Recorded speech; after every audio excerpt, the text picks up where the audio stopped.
Imagine standing on a tennis court, the hot Melbourne sun beating down on you, and across the net stands a man who has won 10 titles in this very arena. A man who hasn't lost a final here in his entire life. A man named Novak Djokovic. Now, imagine you were just 22 years old, and if you win this match, you don't just win a trophy. You rewrite every history book ever written. On Sunday, the 1st of February 2026, Carlos Alcaraz didn't just play a match. He performed a hostile takeover of the sporting world. He didn't just beat the greatest of all time. He completed the career Grand Slam, becoming the youngest man in the history of the sport to do so. We aren't just watching a great player anymore. We are watching a legend being forged in real time. And frankly, the Big Three era didn't just end. It was politely shown to the door and replaced by a whirlwind from Murcia. Quick favor, if you are loving this breakdown of sporting history, hit that subscribe button and click the notification bell. Over 92% of viewers haven't yet. It is free, takes a second, and means the world to us.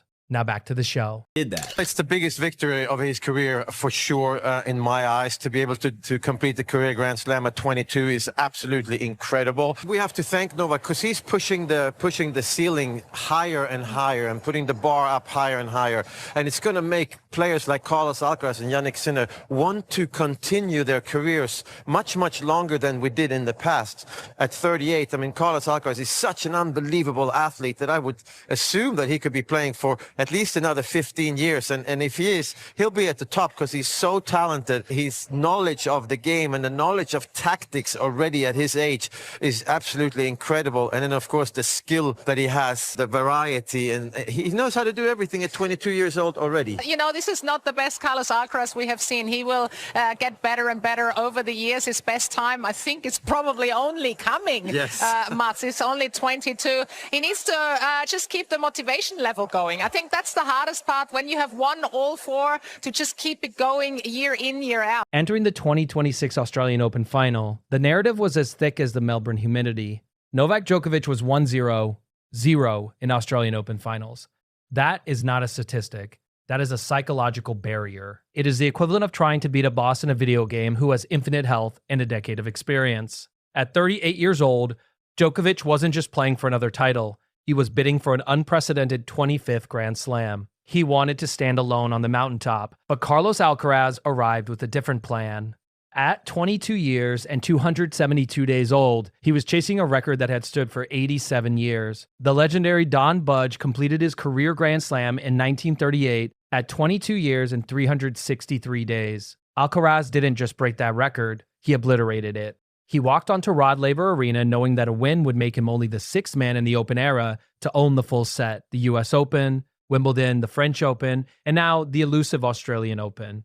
The air was electric. Rafael Nadal was in the stands watching his countryman with a mix of pride and perhaps a little bit of "I told you so." It was the first time Nadal had watched a match as a spectator since his retirement, and the symbolism was impossible to miss. The torch wasn't being passed, Alcaraz was simply reaching out and taking it. When the match began, it looked like business as usual for the Serbian master. Djokovic burst out of the gates like a man possessed. He took the first set, 6-2, in just 33 minutes. For those first 45 minutes, Carlos Alcaraz looked like a phantom. He was tentative, his shots lacked their usual bite, and he seemed suffocated by the eternal brilliance of Djokovic. This is where most players crumble. When you are down a set to Novak in Melbourne, you are usually halfway to a runner-up speech. Djokovic was serving with surgical precision, taking the ball on the rise and striking his forehand so cleanly it sounded like a gunshot. It was a staggering level of tennis for a 38-year-old. But Alcaraz is not most players. He is, as one commentator put it, tennis incarnate. As he might have done in that fateful Olympic battle in Paris 18 months prior, Alcaraz went quiet. He went internal. He began to soak up the pressure like a sponge. He started to realize that while Novak was playing like a god, gods can eventually get tired. The second set was where the tide didn't just turn, it surged. Alcaraz found his footing, finding depth and intensity from the baseline that started to pull Djokovic out of his comfort zone. He leveled the match at 6-2 in the second, then took the third 6-3. Suddenly, the world number one was in control, and the crowd, initially rooting for the underdog story of the aging legend, realized they were witnessing the birth of a new era. Alcaraz's game is a creative genius underpinned by celestial fundamentals. He wasn't just blasting through Djokovic, he was intelligently forcing him off the court with width and angles. He was retrieving balls that would have been winners against anyone else on the planet. Djokovic, struggling physically toward the end of the third set, looked across the net and saw a younger version of himself, only faster, stronger, and seemingly immune to fatigue. The fourth set was a masterpiece of tension. Djokovic, refusing to go quietly into the night, put up a spectacular last stand. He fought admirably, generating a breakpoint at 4 that could have sent the match into a deciding fifth set. The Rod Laver Arena erupted in chants of "Noel, Noel, Noel." Djokovic whipped up his supporters, his eyes wide with that familiar competitive fire. But Alcaraz was ice cold. He fended off the breakpoint, held his nerve, and broke Djokovic in the final game of the set to seal a 2-6, 6, 2, 6, 3, 7, 5 victory. As the final forehand from Djokovic sailed long, Alcaraz didn't just celebrate, he collapsed. He fell to the court, a man who had just climbed Everest in a pair of sneakers. He walked to the camera, picked up the marker, and signed the lens with 4 simple words: job finished, 4 quarters complete. It was a mic drop moment for the ages. I was going to say that. He's basically completed tennis now at the age of 22. It's hard to keep going. You know, Mats, you did it really young yourself in terms of won a lot of Grand Slam titles. Where'd you go from there? Yeah, it's very hard. I think, Babsi, you're 100% right. Motivation is the hardest thing to keep that up. Again, to watch somebody like Rafa and Roger and Novak do it for so long, I think that helps. But still, losing tennis matches hurt, whether you have won 24 Grand Slams or not, or if you're Carlos Alcaraz, and you have to be willing to lose matches, and it hurts. But you got to pick yourself up again and try and win again. And that's the hard part being a professional athlete, when you either lose or win, because losing hurts. It really does. And tomorrow he will have to set new goals again. Carlos Alcaraz, right? I mean, this was a goal to win this. Now it's probably to win all 4 Grand Slams in 1 year, to win 24 Grand Slam titles. It's a constant, goal setting. Well, we can now put to bed the conversation about could he do it without Juan Carlos Ferrero. The answer is absolutely yes. The trophy ceremony was as moving as the match itself. Djokovic, ever the gracious champion, called Alcaraz's achievement historic and legendary. He admitted with surprising honesty that he didn't even think he would be standing on a Grand Slam final stage again at 38. He gave a heartfelt shout-out to Rafael Nadal in the stands, saying it feels very weird to see you there and not here. For Alcaraz, the win marked his 7th Grand Slam title. At 22, he has already won more majors than most Hall of Famers win in a lifetime. He has won each of the other 3 majors twice, and now he has the Australian Open to complete the set. It took him just 12 Grand Slam appearances to win them all. Let that sink in. Most players take 12 appearances just to figure out how to reach a quarterfinal. Novak Djokovic's pursuit of a 25th title was halted, but his legacy remains untouched. However, the stats are starting to tilt. Since 2024, it has been either Carlos Alcaraz or Jannik Sinner who has blocked Djokovic from that 25th crown for 9 consecutive majors. The big 3 are gone, and in their place stands a young man with a playful smile, respectful values, and a game that defies the laws of physics. Novak, obviously, a final, an incredible achievement, but he still wants more. That first set today, I thought, wow, he is actually going to be able to do this. And then after the 4th set, also he was really close, and he could have won. He had a set point, of course, and didn't convert. So if it goes to 5 sets, who knows? Yeah. So I think that he's going to go home and he's going to try and stay fit and healthy. French Open might be tough for him, I think, but Wimbledon, there's not that many guys that are really good on grass courts, and that maybe be his best chance, don't you think? I agree.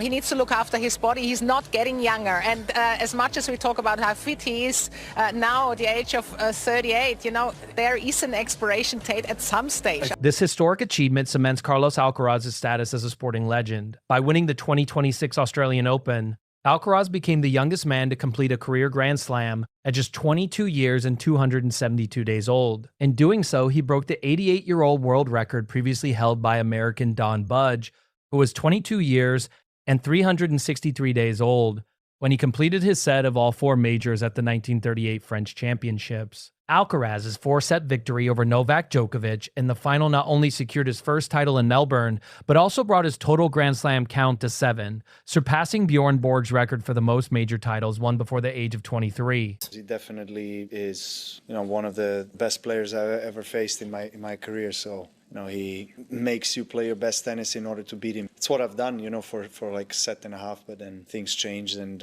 he deserved to win.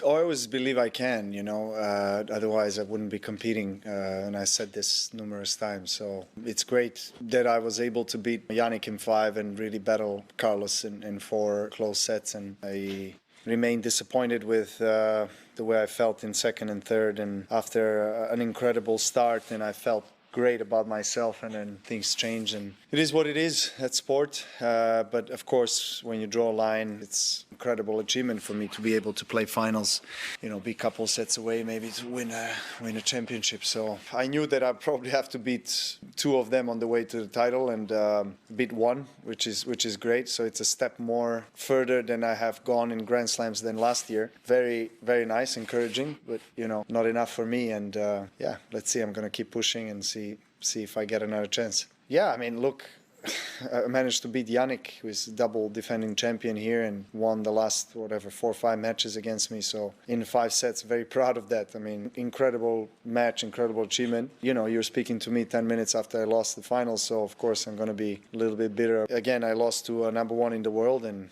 already a legendary player. Do you consider him the best young player to have played? I mean, the results are testament to his already stellar career, and can't think of any other superlatives about him. I mean, I think everything is said, and he deserves every bit of the praise he gets from his peers, but also the whole tennis community. I mean, it's super impressive, no doubt about it. And first time I played him, he was 11 or 12 years old. He was, I think, 18 or 19, and you could already see that he's destined for great things. He has improved physically, mentally, game-wise. I mean, he's constantly looking to innovate himself in his game, which is exactly the kind of mentality that needs to be nurtured for a champion. It's never enough in terms of settling with your game. You have to progress, otherwise you regress, because everyone else progresses. So he has everything. I mean, a whole package. I mean, he's only 22. I mean, it's unbelievable. Everything is possible in his case, no question about it. I mean, if he was able to achieve for already such a young age, 7 slams and all the other accolades, I mean, he's steering forward. Well, I mean, of course, there's Sinner. The 2 of them, I guess, are going to be fighting for biggest titles, and then the youngsters like myself are going to try to catch up. In a show of immense respect during the trophy ceremony, Carlos Alcaraz directed his initial comments to Novak Djokovic, insisting that the veteran champion deserved a standing ovation from the crowd. Alcaraz expressed deep humility, noting that while others praise his own recent successes, it is Djokovic's lifelong dedication and consistency that remain truly inspiring to athletes across the globe. The young Spaniard emphasized that it has been a profound honor to share both the locker room and the court with a player he enjoys watching so much, and he thanked Djokovic for everything he continues to do for the sport of tennis. So the first set was, I think he played great. I was hitting the ball well. I was moving well. I think, or I would say, I played well the first set. But in front of me, I had a great and inspiring Novak. Was playing great shots. So in the second set, I think the first game he made few easy mistakes that he hadn't had in the first set. So that gave me a lot of calm. What he's doing is inspiring for all the athletes, not only tennis players, but all the athletes, even myself. Putting his body, his mind, his life into playing a final of a Grand Slam again, going against every people saying that he was not going to play another Grand Slam final, or he was not going to beat Yannick or myself, and then he comes and playing such a great tennis and beating Yannick in the semi-final, and here in the final plays such a great tennis. It's unbelievable what he's doing. He maintains this level of tennis during the whole season. He's gonna win great things. Probably a Master 1000 again. He's gonna come to a Master or a Grand Slam final again. It depends how physically he is, or how demanding physically is the tournament for him. But I think he's ready to keep winning the big tournaments in the tour.